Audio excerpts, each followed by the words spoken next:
Well, turning now to Wednesday's presidential inauguration amid serious security concerns. Washington on lockdown for the most part as President-elect Joe Biden prepares to take the oath of office and become our 46th president. Joining us to discuss the big day is one of the members of the Joint Congressional Committee on Inaugural Ceremonies, the senior senator from Minnesota, Amy Klobuchar. Senator Klobuchar, thank you so much for being with us. And we are seeing those stunning images coming out of Washington, D.C., of course, following the attack on the Capitol. Security buildup around Washington like I've never seen it before, certainly unprecedented in our times.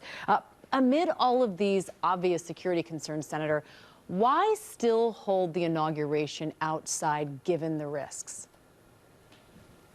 Because our democracy must prevail. And what the people did on January 6th when they invaded the Capitol, when you listen to those tapes and see the things they were saying, they were literally trying to bring down the government.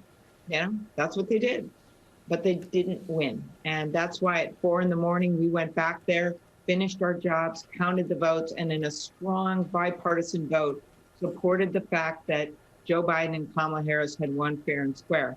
So the inauguration, that's the moment. That's the moment where they take the oath of office. And it's really important for America that you have people up there like Vice President Pence and George Bush who are going to be there because they're basically saying, this is our new president, this is our new vice president, they won, and we believe in the peaceful transfer of power.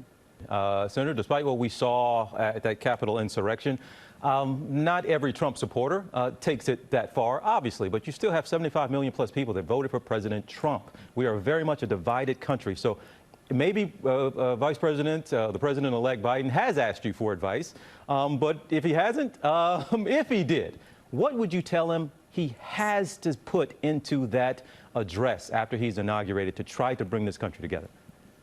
I remember when he won, he said, look, and he specifically said, I want to reach out to people that voted for Donald Trump. He said, I want to give you a chance if you give me a chance. And despite what happened on January 6th, we're having a democracy reset here on the 20th. It's a time for our democracy to dust itself off, to get up and say, we cherish this country. And then Joe Biden has the moment to say, we're in the middle of a horrific pandemic. People have died. We're going to get there. We're going to get this vaccine out. And he's put out a major plan already to do that. So I think people are going to look for that hope, yes, but they're also going to be looking for specifics on economics, on what's going to happen going forward on the vaccine. So that's what this moment is. And Senator, one final thing here. She's your friend, colleague, former competitor. Senator Harris, of course, is going to be sworn in on Wednesday. Just give me your thoughts. Like I said, friend, colleague, and former competitor in the race for the White House. But to see her swap out the title, she's officially resigning as a senator, I believe, today. But she's going from Senator Harris to Vice President Harris. Just your thoughts on what we're about to see. Well, this is going to be a moment like none in our history. I actually got to talk, my husband and I talked to Kamala and Doug this weekend about what's coming up with the inauguration.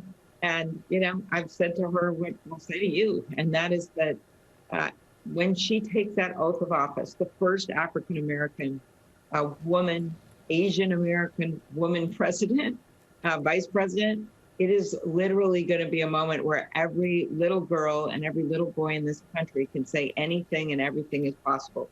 If she can be vice president, we could do great things too. So I think it's going to be a very cool moment. Senator, you said you talked to him this weekend. How'd she sound to you? Oh, she was great. We had a lot of fun. I'll leave it at that. Private conversation. Okay. She was getting ready. We were kind of looking back over our very complicated year and to think we're both going to be on there. I will be speaking first and welcoming everyone and along with Senator Blunt, who's the Republican co-chair with me. And then Kamala will be sworn in as Vice President of the United States. So it's a moment like no other. Wow. See, she wasn't spilling the tea, right. TJ. You wanted her to, but she didn't. Senator Amy Klobuchar, we really appreciate your time. Thank you so much for coming on the show. We appreciate it.